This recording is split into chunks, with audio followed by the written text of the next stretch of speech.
Energy Drink. Energy for life.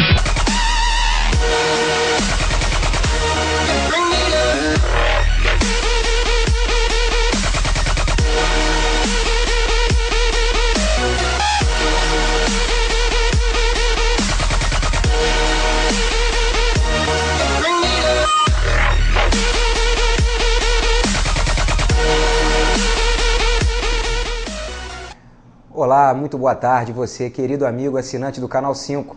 Eu tenho uma honra enorme e mais uma vez tá trazendo todas as informações para você do futebol carioca. Nessa tarde, no comecinho de tarde de sexta-feira, o sol resolveu sair, tempo bom em Três Rios.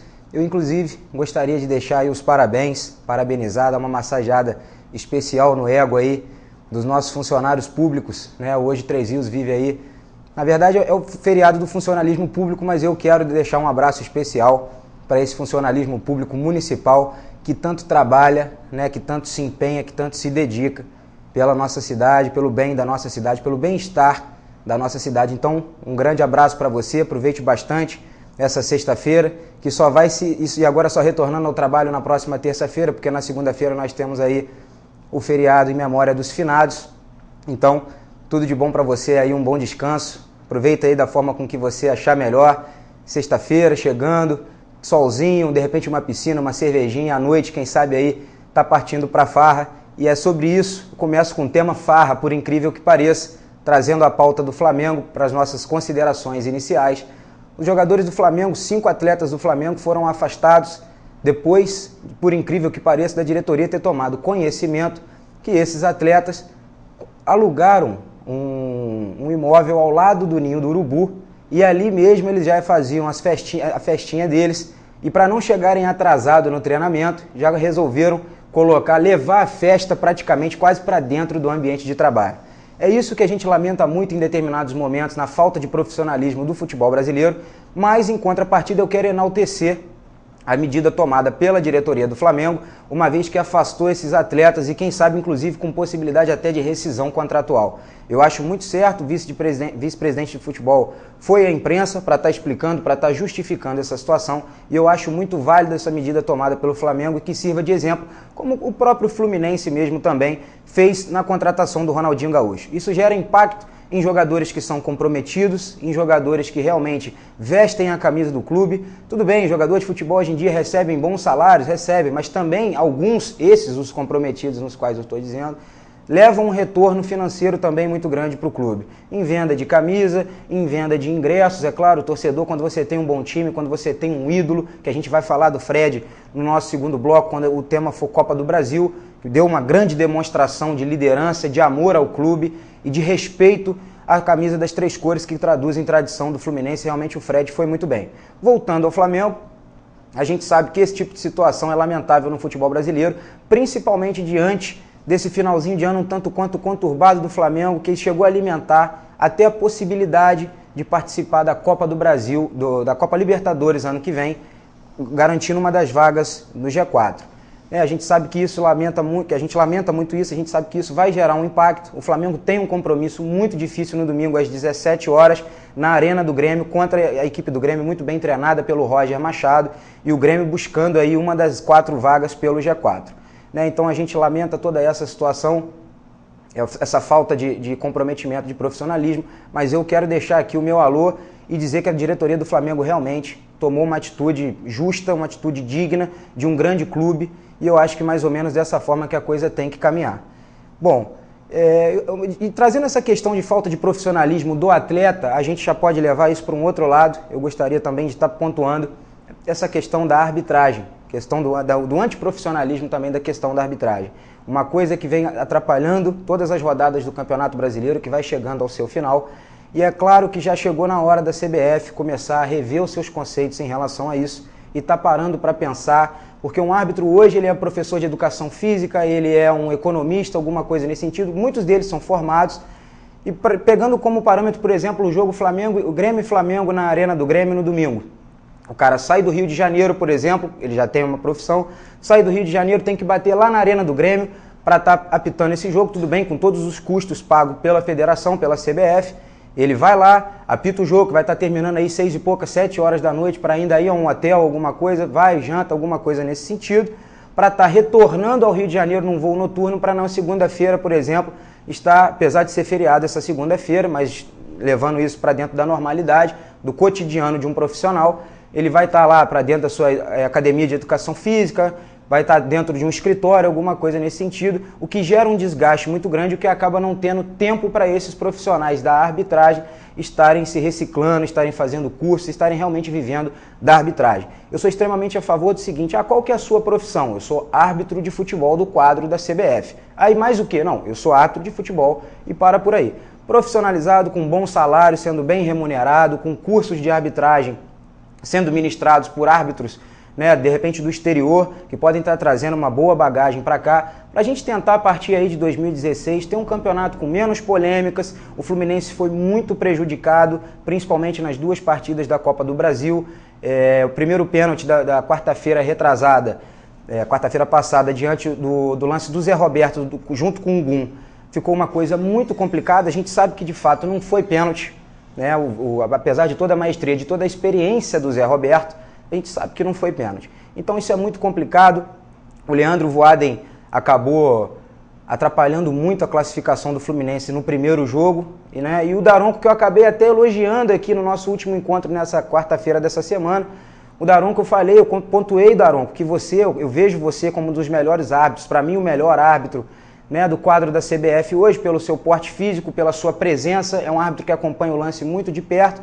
Acabou também se precipitando, né, de dar o pênalti para o Palmeiras, quando o lance da falta do Wellington Silva se iniciou, né, na meia-lua da grande área. Tem uma discussão de onde que o lance começa, de onde termina, essa coisa toda, mas a falta foi feita na meia-lua da grande área e isso acabou prejudicando muito a equipe do Fluminense. A equipe do Fluminense agora eliminada da Copa do Brasil, nós vamos conversar disso no segundo bloco, trazendo os gols do segundo bloco.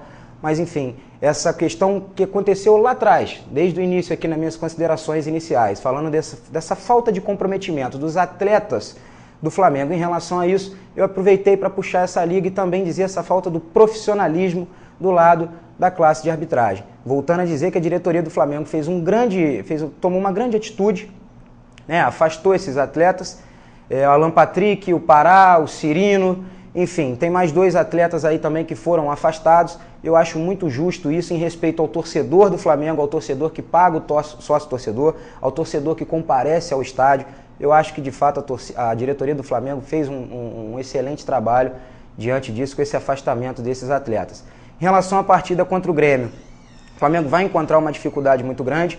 O Grêmio quer muito essa vaga para a Copa Libertadores e a gente sabe que as coisas vão acontecer no tempo delas para o Flamengo, mas a partir do ano de 2016. Eu acho que pensar em 2015 agora nessa questão de Libertadores, eu acho que vai ficar muito difícil, principalmente de todos os compromissos que o Flamengo tem e das bobeirinhas que o Flamengo andou dando em momentos em que não poderia perder pontos. O Flamengo foi lá, perdeu um pontinho aqui, um ponto ali. Quando o Flamengo, a gente achava que o Flamengo poderia de repente vencer aquela partida contra o Figueirense no Orlando Scarpelli.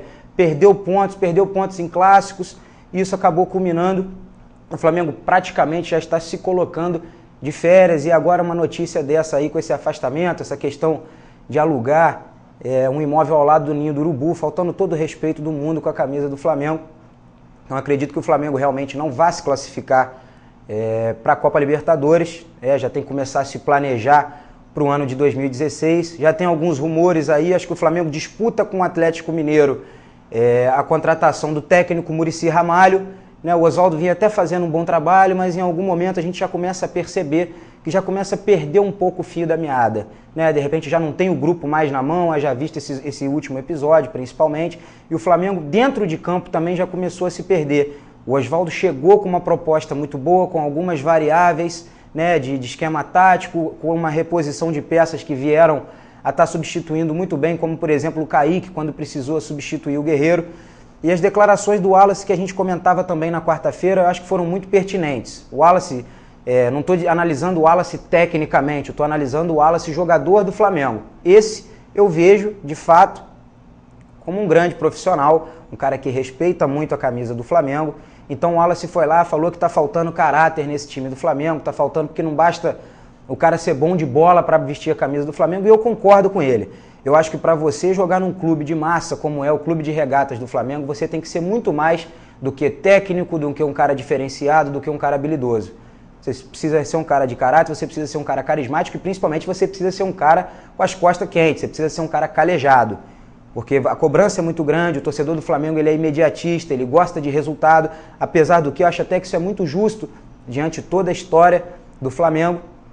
Então o Wallace foi também na zona mista, né, numa entrevista coletiva ao longo dessa semana, para estar exatamente pontuando isso.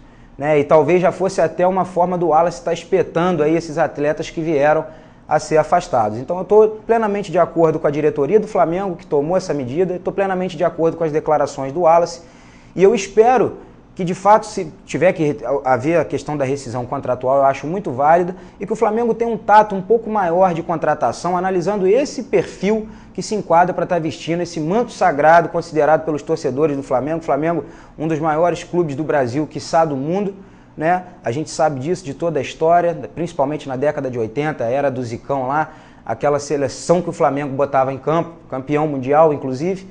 Então o Flamengo tem que realmente fazer um planejamento à altura, né? Um planejamento de acordo com a grandeza desse clube.